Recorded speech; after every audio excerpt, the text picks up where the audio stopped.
Over the past few weeks, there have been some incendiary commentaries coming from Rome, particularly from close associates of the Pope, starting with a provocative commentary in a Jesuit magazine that tarred evangelicals and Catholics collaborating on cultural issues as engaged in an ecumenism of hate.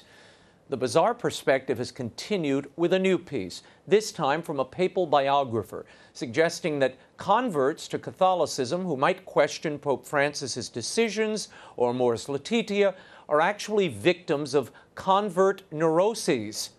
To address all of this is an old friend of the program. We haven't seen him in a while, and I'm glad he's back. President of the Acton Institute, Father Robert SIRICO. Father joins us from Grand Rapids, Michigan. Thank you for being with us.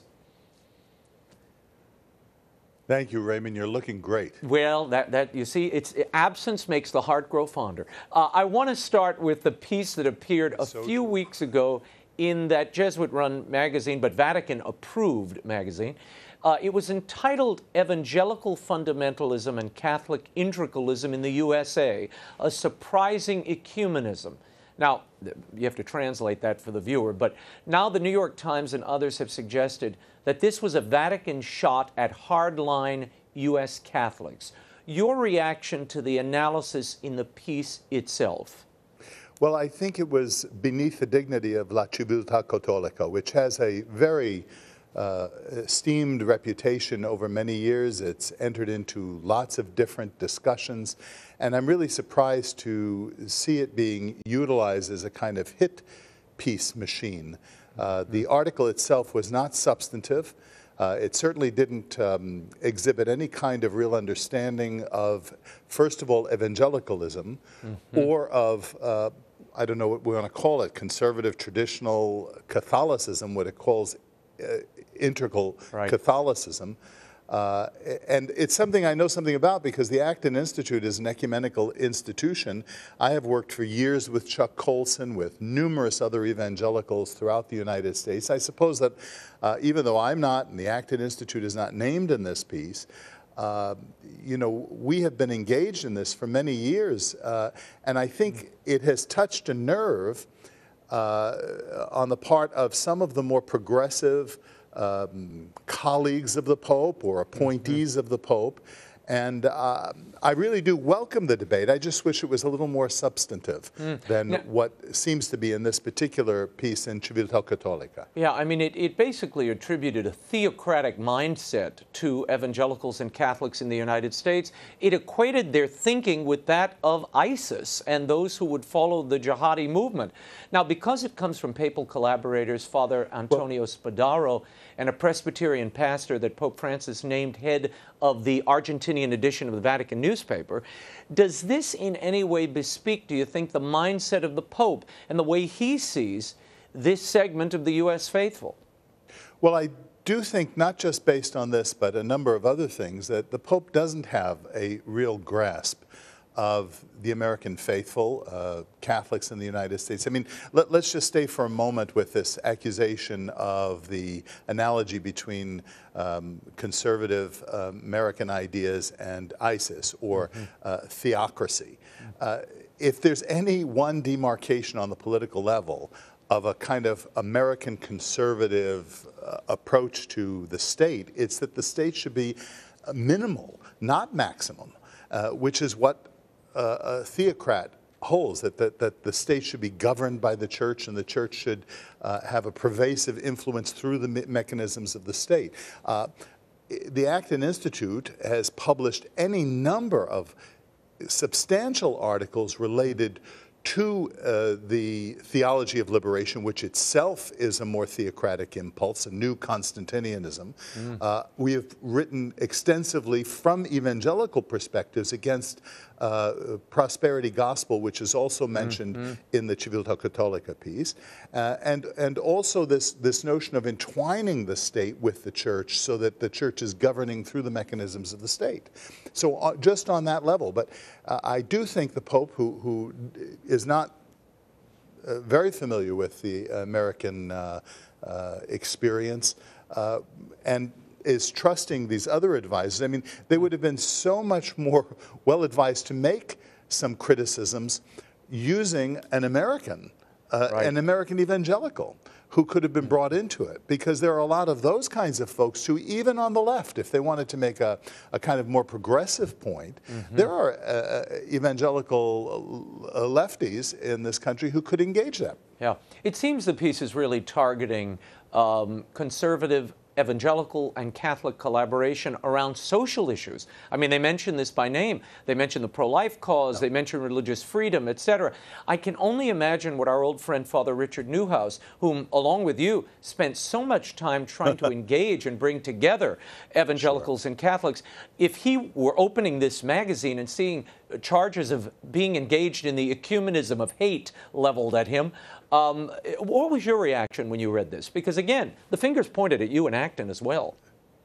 Well, I would say that the article, and I mean, if I was going to respond to it on the level at which the article is written, I would say that this article written by a Catholic and a Presbyterian is ecumenism of stupidity, because it simply doesn't understand what is going on. And let's remember that the movement of Chuck Colson and Father Newhouse, and by the way, Cardinal Avery Dulles, who was involved in the Evangelical Catholic Dialogue, and Weigel and others, that this was a response to a call from St. John Paul II, that the Holy Father himself was inviting this kind of public collaboration on issues of values, not just related to these hot-button issues of abortion and marriage and all the rest, but also on economy. This was the time where, you know, much of the world was coming out from under the colossal wreck of socialism in Eastern Europe.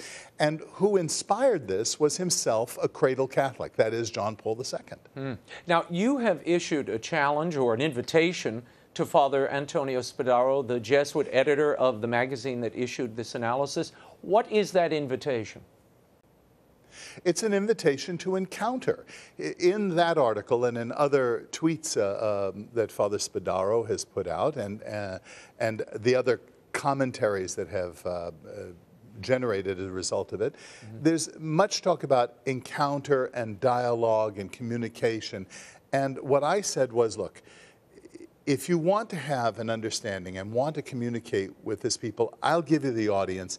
We run the world's largest gathering of evangelicals, Catholics, Orthodox, Muslims, Jews, on these kinds of social issues and economic issues. And I invited him to come. We agreed to pay all of their expenses, provide any translation that would be necessary.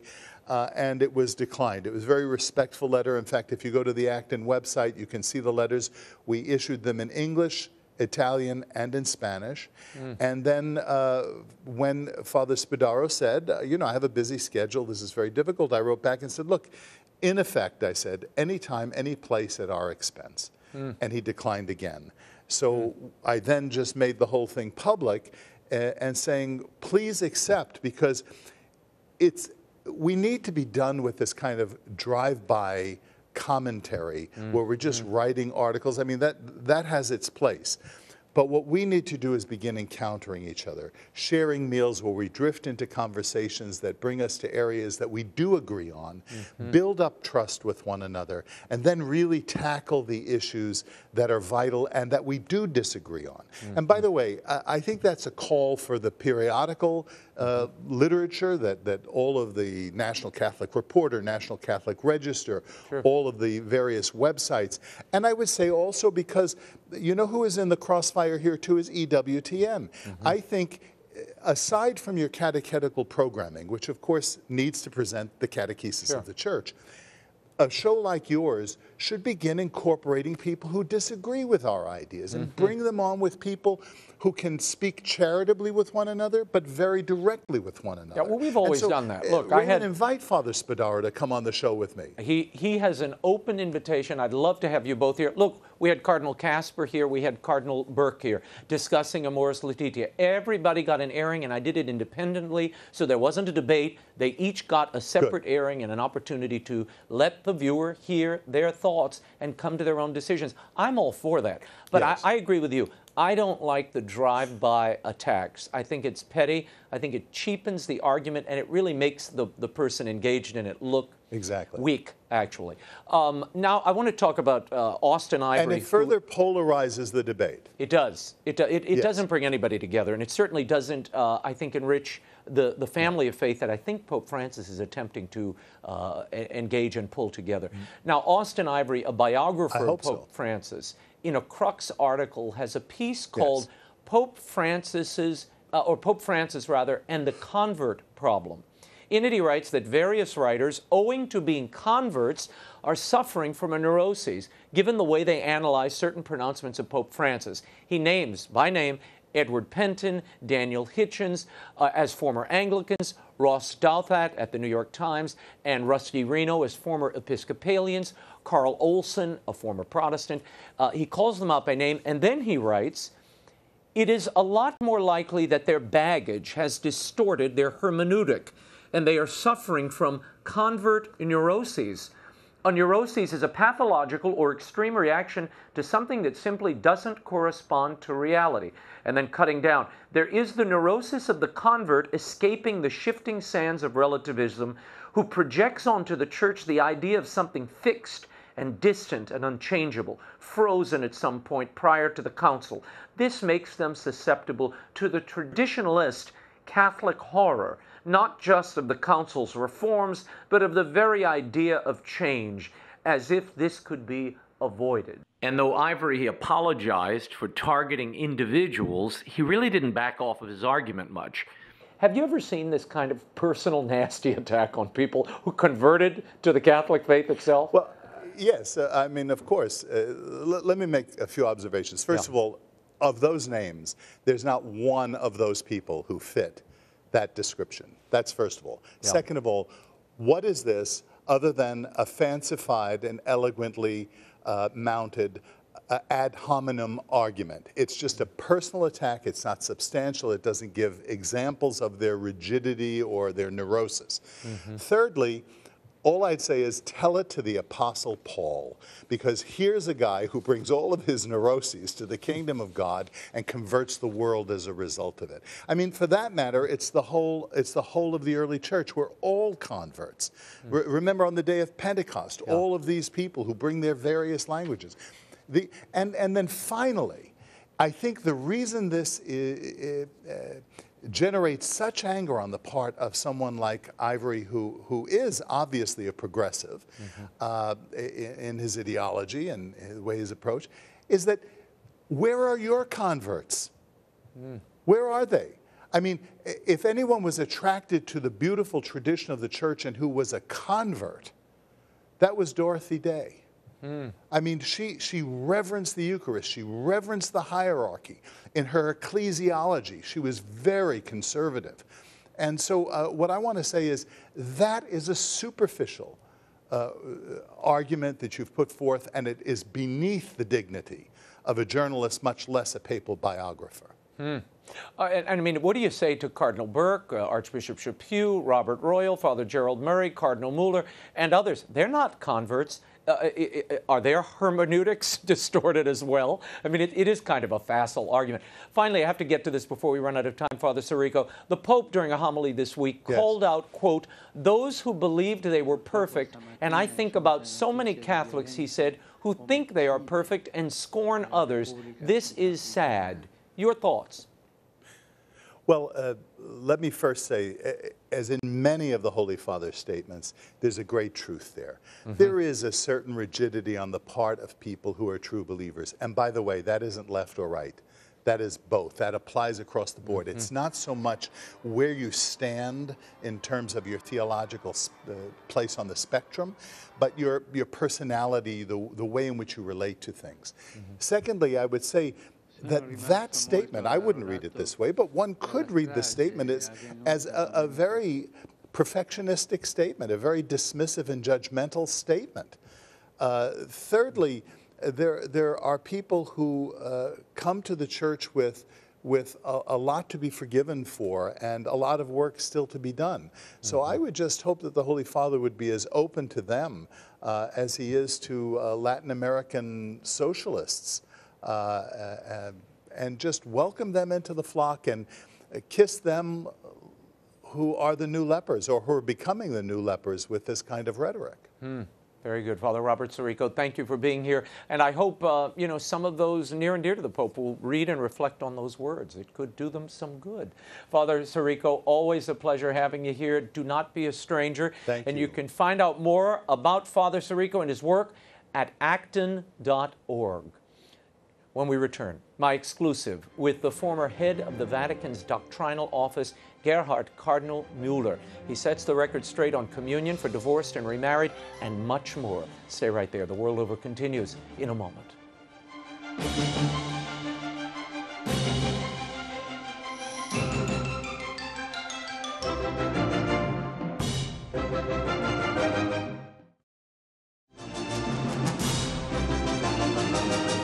Now, once again, Raymond Arroyo.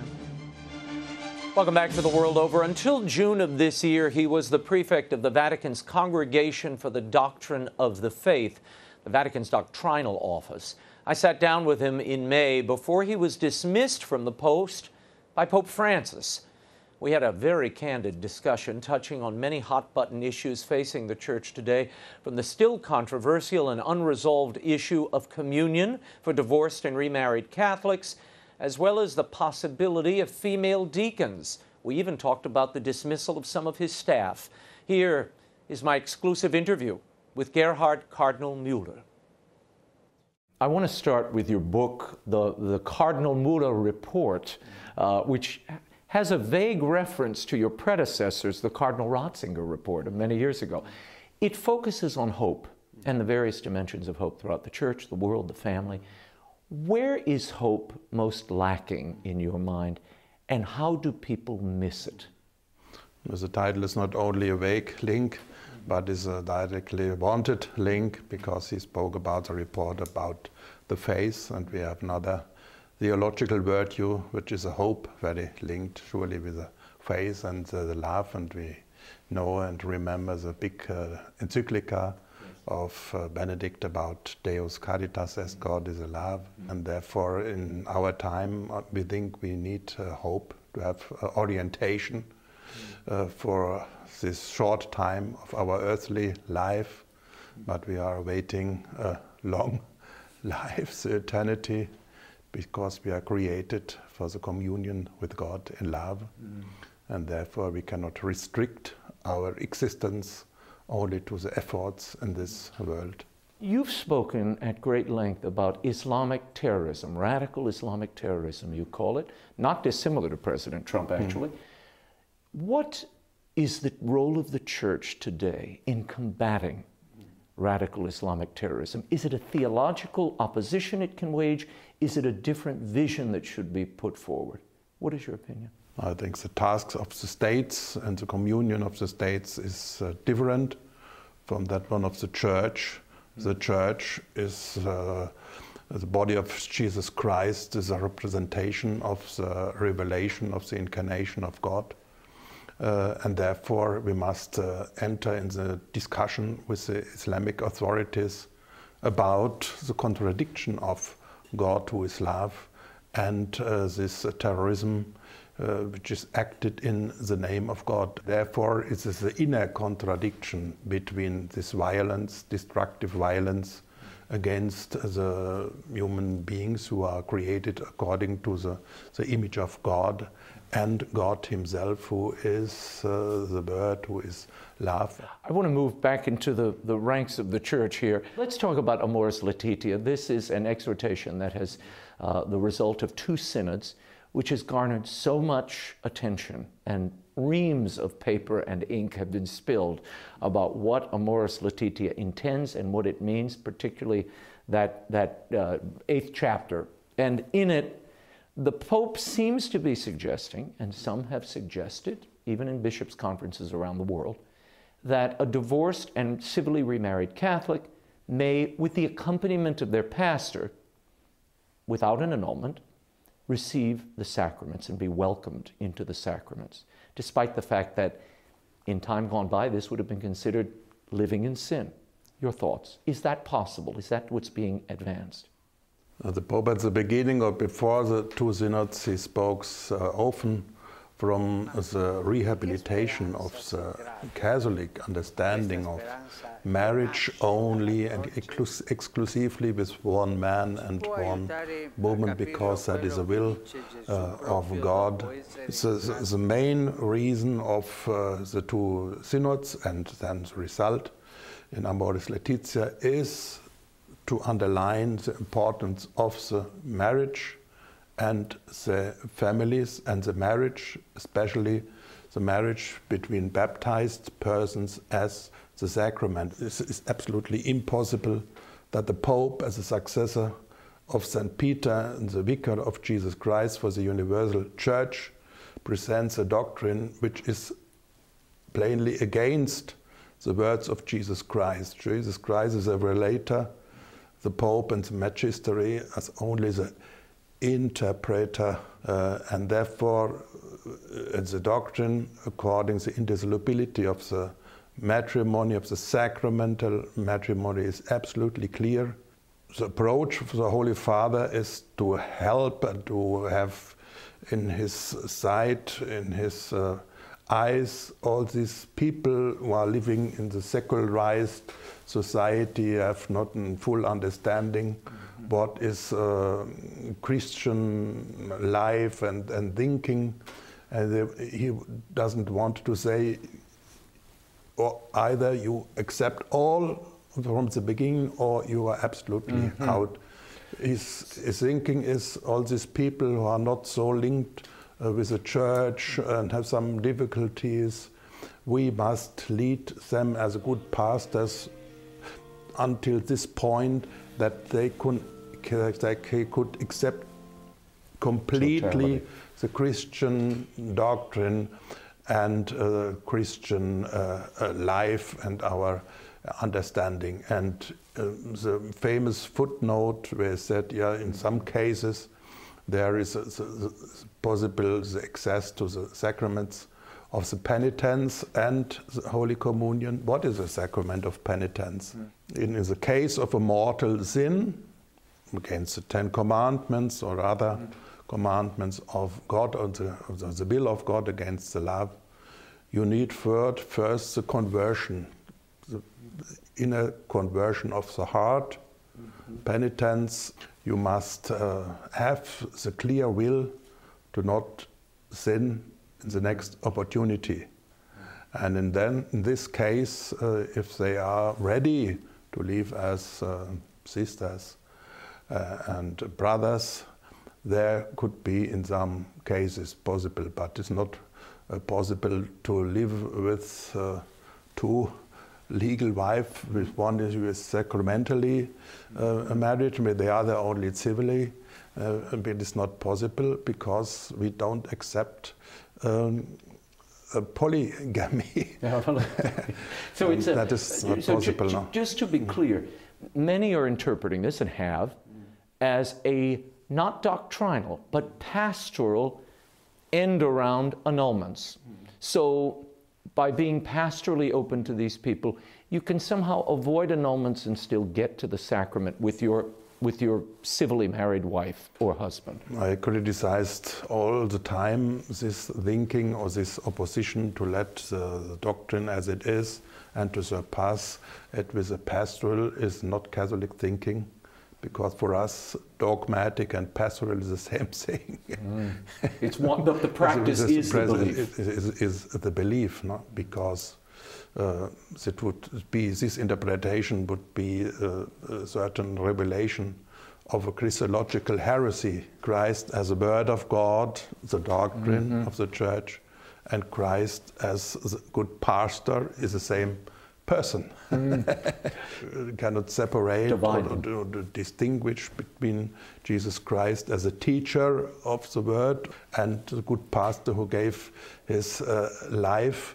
And some of those people who present themselves as a counselor of the Pope say that in the theology, in the pastoral, 2 and 4 can be 5. That is not possible because we have the theology. No? Given all of that, Your Eminence, given all that you've said, which rightfully is within a doctrinal as well as a historical context. Yeah. Does it trouble you that so many bishops' conferences are at odds in their interpretation of Amoris Laetitia? Your German confreres are saying, you may come to communion without an annulment. You have the Maltese bishops saying similar things. And then the Canadians and the Americans are going in a different direction. Does this feel like a Protestant Catholicism to you? No, it is not good that the Bishops' Conference are making official interpretation of the Pope.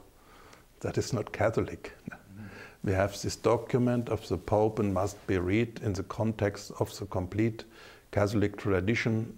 We don't have two magisteries, one of the Pope, another one of the bishops. I think it's a misunderstanding, a bad misunderstanding who could make damage for the Catholic Church. Why do you think Amoris Laetitia has been so...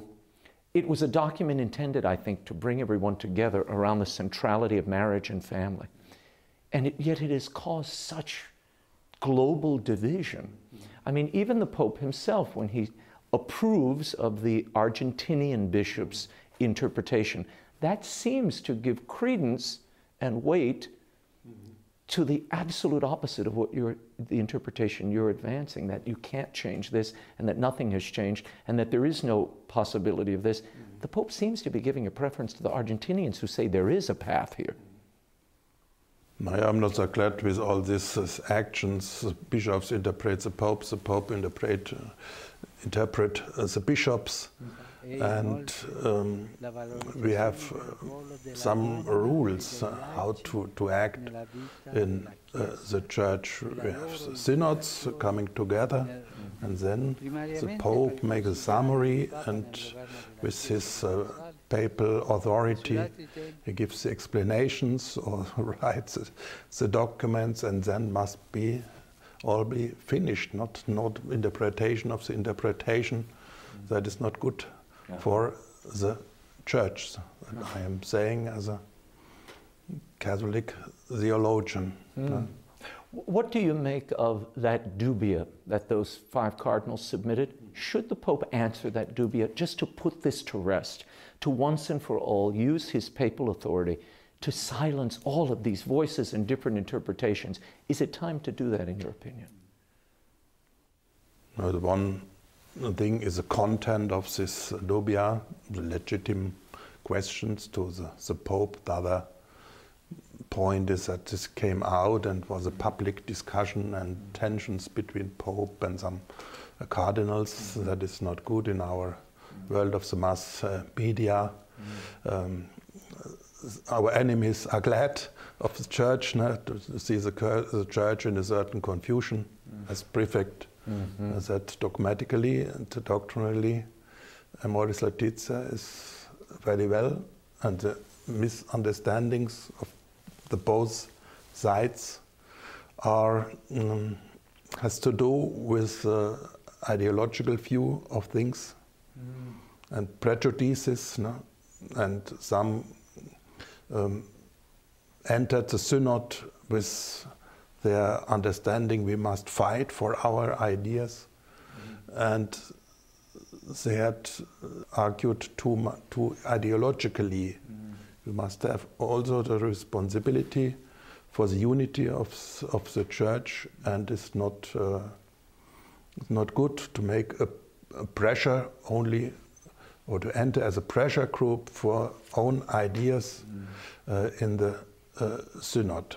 And there's a problem the Church have in the world of today, that we have 2 wings, ideological wings, extremes, and everybody wants to win the battle against another one.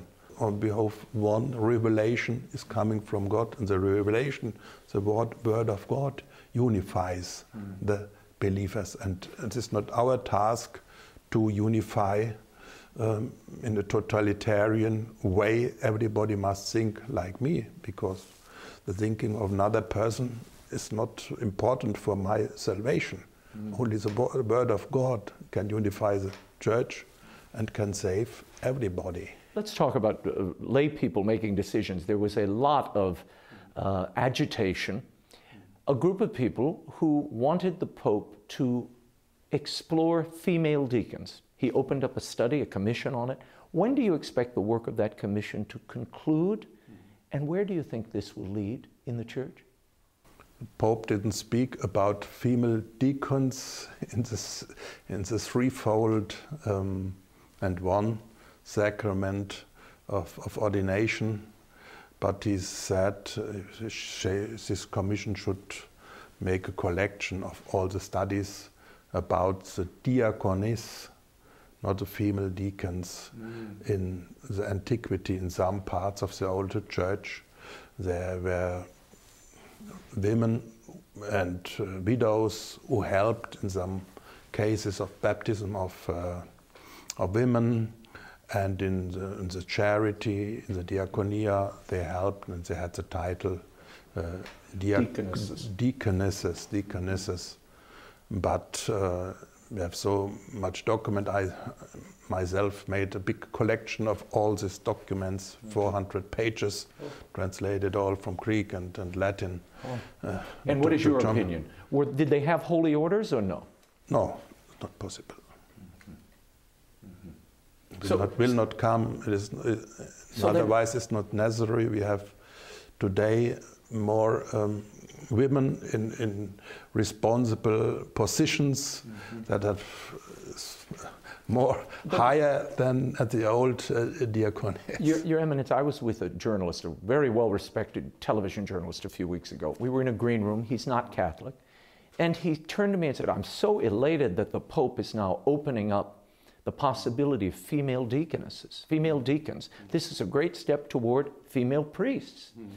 Why have the commission, if, as you say, it's not possible, there's nothing in the history of the Church or the documentation to support this, why authorize the commission at all and sort of lead to the confusion that there's a possibility here? Pope Francis denied the possibility of female deacons, but he said we could study the old documents for having some inspirations how to promote the engagement of women in the Church of today, and some charges which are not sacramental charges. We have so much women, Catholic women, and important and famous women who are in charge as professors of the theology, or in other cases directors of Catholic schools, television and networks, teachers, and all this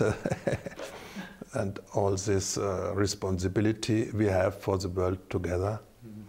But I think also people outside of the Church, they don't understand the mission of the Church. This has nothing to do with, is not an example for the general emancipation of women.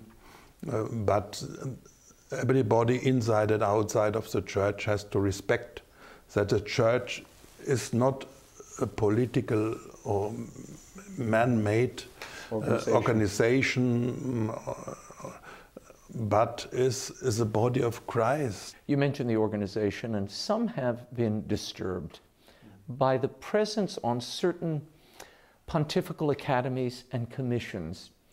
In recent days, there have been invited to these commissions people like Paul Ehrlich, who wrote a book called The Population Bomb, that basically calls for the extermination of people to help the planet. Stephen Hawking, who said we should leave the planet, human beings need to leave. Are you disturbed at all by the presence of those people? Because it seems the Church is embracing their ideas by their very presence. Is that what's happening? Yes, as a man who's coming out from the academic life, I have no problems to discuss with everybody, but we must avoid this impression that it must be to relativize our Christian view of the dignity of man. I think these people could be very good scientists, but anthropologically they have some lacks. some deep lacks, and we must always have respect for the natural law, natural moral which is common, and the dignity of man. That is the basis for our life together, and not only the realization of some ideas. No? And the population, overpopulation of the world could be a problem, but we cannot resolve the problem with the killing of the half of the mankind. No? We cannot make an atom bomb because we said we are enough and the half must die of the mankind, and we cannot say only our lifestyle in the Western world is decisive, and these people who are living in Africa and Asia, they are people of the second degree.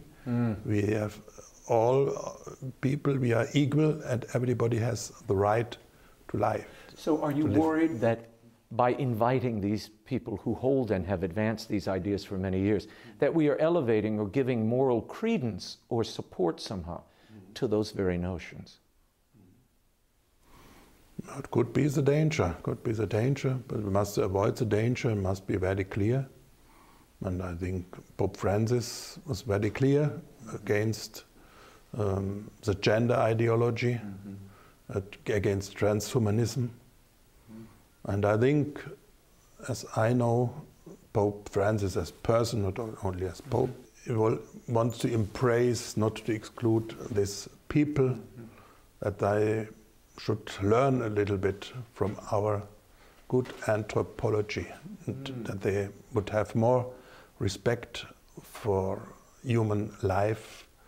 And the problem of these agnostic people is that they understand only the other people as objects, objects of the science, of the investigation, and not as subjects. So you see this as Pope Francis reaching out. This is really the embodiment of his ideas, going out to the peripheries of society, including science and the arts and these areas, with people who at times might be at odds with the church.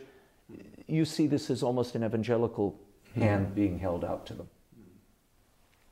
And in other pontificates, we were accused to be so exclusively and not to be in contact with the sciences and with other ideological groups.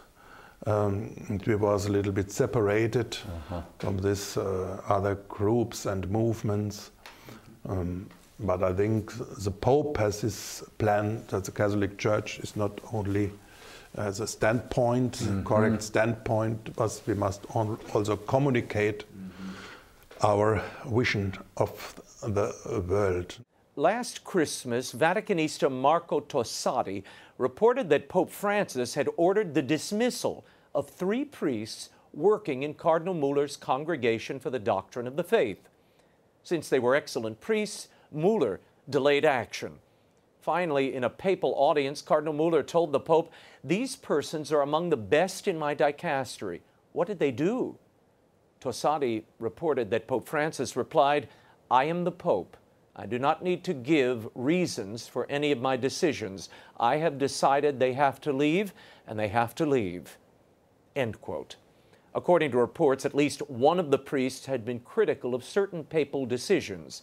The American, French, and Mexican priests were all dismissed from the congregation. There was a story that emerged at Christmas time, and it discussed 3 priests who worked in your office at the Congregation for the Doctrine of Faith. And the story was that they were summarily dismissed. The Pope chose them and said, "I want these men to move on." And that you put up some resistance. Is that story at all true? Did that happen? Yeah, this is true that I am in favor of a better treatment of our officials in the Holy See, because we cannot only speak about the social doctrine, and we must also respect it. And the Pope himself said, we are some old behaviors of the courts, and I am absolutely against these treatments. And we can dismiss only people if they make a mistake. And the criteria for our collaborators in our congregation must be the orthodoxy and the integrity of moral and priestly life, and the competence in the matter, and other criteria must be Italian, or we need people of different languages and cultures. And that was my position. I take these were very clear. I am not a man of court. Yeah, these were men of real competence. As old German professor, we are very clear. That was the report.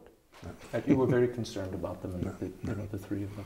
Do you share Cardinal Sarah's critique that we have a liturgical crisis today, and that a more reverent form, particularly the extraordinary form advanced by Pope Benedict, that there's something there important for the rest of the Church to recognize and embrace? Yeah, we have a crisis in the liturgy, but not beginning with the Second Vatican Council. Was Romano Guardini, famous, said 1948 in Mainz, in my city. The modern people with the technique and so, they have big difficulties for the mysterion, for the mystery, for the contact with God, and they have more a functional understanding of the liturgy, more for religious entertainment, and we must come to this point to understand the mystery of God, the sacred, and that is a problem. It's not, but we cannot do it only with exterior exchange with the exterior forms. We know it also in the old form of the liturgy was also possible to celebrate in a routine. Yes. Detached manner. Celebrated in 10 minutes. The liturgy, what has this to do with the feeling of the mystery of God, the presence of Jesus Christ? And it depends of your inner attitude. No? My final question, Your Eminence, and thank you for all the time. What is the most difficult part of this position you hold today for you as a man, personally? Our congregation has this aim, this task to promote the faith all over the world in the whole church, and also defend the faith. But we have also the disciplinary cases and matrimonial cases in Privilegium Paulinum and Petrinum. We have to prepare the decisions of the Pope. No? That is our work. But what is very important today is to help to overcome the secularism, the agnosticism, the life without God, because we have so much people in our Western world coming out from Christian traditions who are thinking, oh, Catholic faith, Christian faith is very retreated and back of the old times. We are not up to date with all these things, prejudices. But I think this is our conviction that exactly from the gospel we have the answers for the great questions of today. Is dealing with all of that, the clerical cases I know you deal with, the marriage cases, these big doctrinal issues that now have become the stuff of front-page newspapers, does the weight of that affect you personally? I mean, do you feel the weight of that office? Surely I feel the weight and the responsibility, but the responsibility of the Pope is greater. And how do you deal with it? I want to help him. We have our faith, our spiritual life, also our intellectual visions and experiences of the history of the church, and we are not Pelagians. Yes. With the help of the grace, we can confront all these questions. Very good. Your Eminence, thank you again. Thank you very much. The Cardinal Mueller Report, an exclusive interview on the state of the Church by Gerhard Cardinal Muller, is available from Ignatius Press at bookstores everywhere. When we return, his mission has been to secure clean water for people all over the world. He returns to tell us about water poverty right here in the United States and what he's doing about it. George McGraw of DigDeep, When the World Over continues. Stay right there.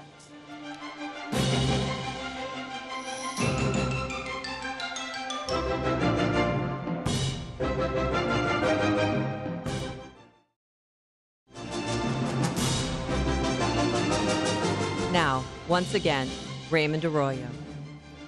Welcome back to The World Over. My next guest has been leading an effort to ensure access to clean water for every human being in the poorest parts of the world.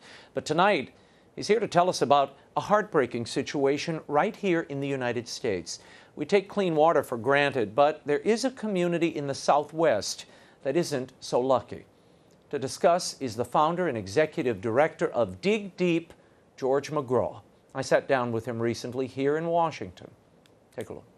George, great Nice to see you. Raymond. Thanks for having me. Now, why are there 2 million people, which is kind of a stunning statistic, without access to clean water in the United States? This doesn't make any sense to me. It is really crazy, and it's almost embarrassing to know that I didn't know either until a donor called my office a few years ago and said, listen, I have a little bit of money to spend. I'm a Catholic school coordinator up here in Ventura, California, and I brought my kids on a mission trip to Arizona. We were going to put this money into a well project in Africa, but I think it's better spent here in the United States. Wow.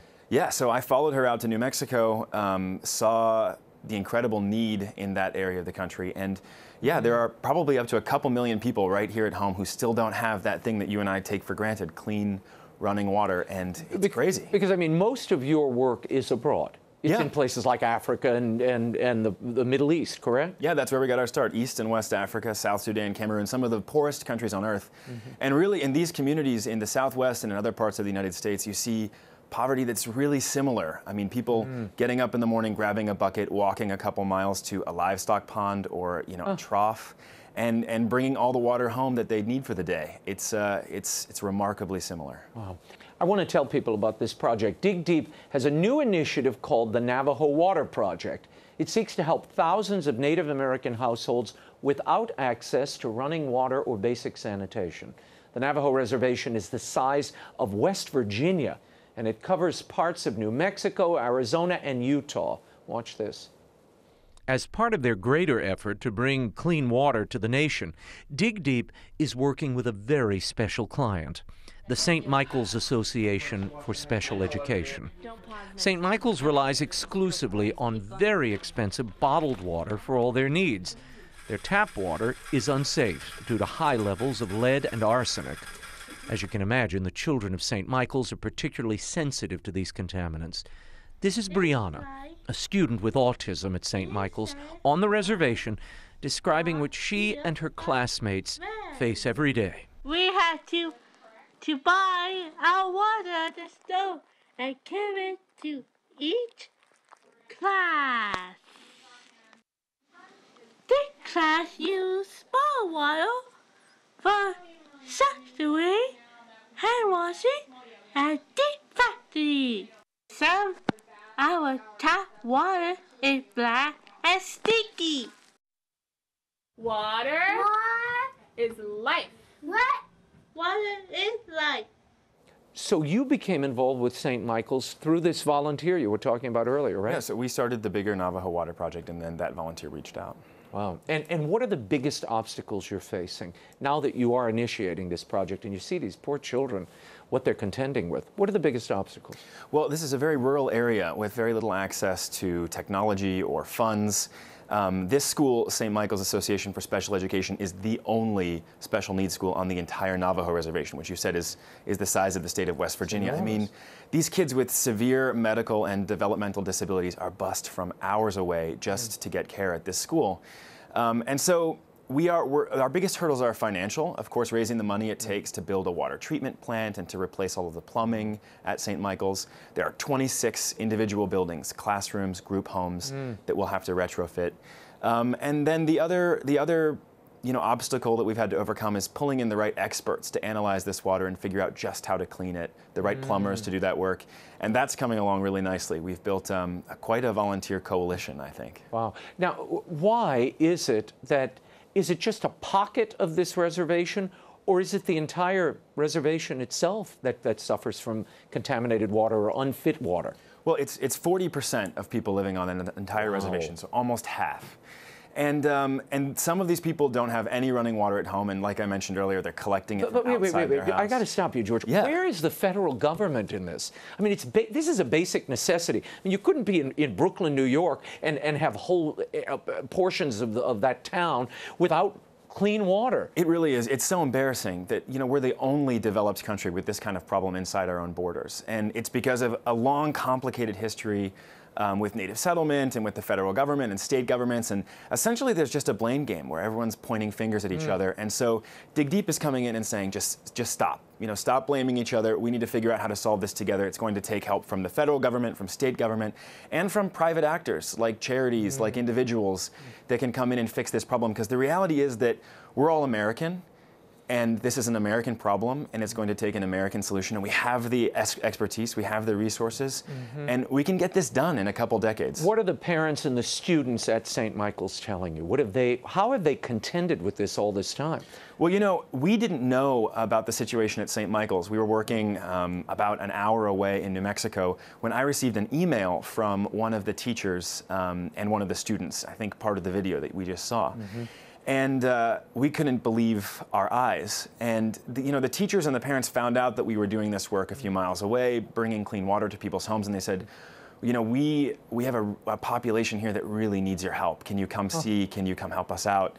That video just broke my heart when it showed up in my inbox. And I think it's a real struggle for them. These teachers sacrifice a lot. They move to the middle of nowhere to serve these kids who no one else is serving. And the parents sacrifice so much too, to drop your kid off at a school every day, knowing that that's the only place that can care for them, but at the same time they don't have clean water, must be tremendously difficult. Tell me about this woman, Darlene Arvizo, they call her the water lady. How have you aided her work, and why do they call her the water lady? Yeah, so there are a few heroes, saints, if you will, operating on the Navajo Nation, trying to solve this problem themselves, and Darlene Arvizo is one of them. When I first arrived there in 2013, she's a school bus driver that would drop off her school bus every day, pick up a water truck, fill it up at a spigot, and then deliver as much drinking water as she could to everyone in her neighborhood. And we came in and said, let's help. Let's find new drivers, buy better trucks, build new wells, and let's go house to house so that instead of keeping water in buckets and barrels and pickle jars, people were holding water in anything that would hold it. Let's put running water in those houses. Let's build that infrastructure, those systems. And so we've partnered with Darlene to do that work, and it's going well. How do you sensitize Americans who are sitting at home now? They wash their hands, they fill their glass in between commercial breaks. It's not a thought. Water is really an afterthought. How do you sensitize them to water scarcity, water poverty? Yeah, it's amazing. I mean, the average American uses 100 gallons of water a day. A lot of our clients on the Navajo Nation get by on less than one. They'll use the same water to, wash some vegetables and then cook some pasta, and then they'll drain the pasta and bring that water to the living room and use it to wash their hair or wash their hands, and then they'll pour it in the back of the toilet tank and use it to flush the toilet when they're done. They have such a different relationship with water. They understand how valuable it is, how sacred, which is something that we as Catholics, know. Water is a sacramental for us. It is our lifeblood. So it is one of our missions at DigDeep to really change the way Americans think about water, to value it for the first time. And we do all sorts of work in that respect. We do curricular work in schools, one of my favorite things we do is once a year we challenge people to try living off of just a gallon of water for a whole day. Yes, I remember this challenge. Yeah, the 4 liters I didn't challenge. fare too well. I'm sure you did great. But yeah, we're always trying to figure out creative ways that we can give Americans that experience. And I think that working on projects like the St. Michael's Project, like the Navajo Water Project here in our own country has helped, because Americans wake up and they see that, you know, these folks struggling without clean water aren't halfway around the world. Yeah. Their lives don't look so different from ours. You know, these are American families that go to our public schools that have, you know, zip codes and telephone numbers that you could just get in your car and go visit. And that makes it real. Yeah. How can people help? I know we're going to get calls, letters, and emails about this. So how can they help? And where and how is that money deployed that people donate to? Yeah, well, I certainly hope we get a lot of calls and emails. I think this project is so worthy of people's support. The primary way people can help is by visiting our website, digdeep.org. Okay. And they can make a donation there to the St. Michael's Project. They can share a video that the students made. They can learn all about the ways we'll be helping St. Michael's. But essentially, we'll take 100% of every donation that comes to us. We won't take an administrative cut off of it. And we'll send that money right to this project. We'll build a water treatment plant to take out all that lead and arsenic, to take out the color and the smell. And then we'll go building to building on that campus, and we'll replace sinks and pipes and water heaters.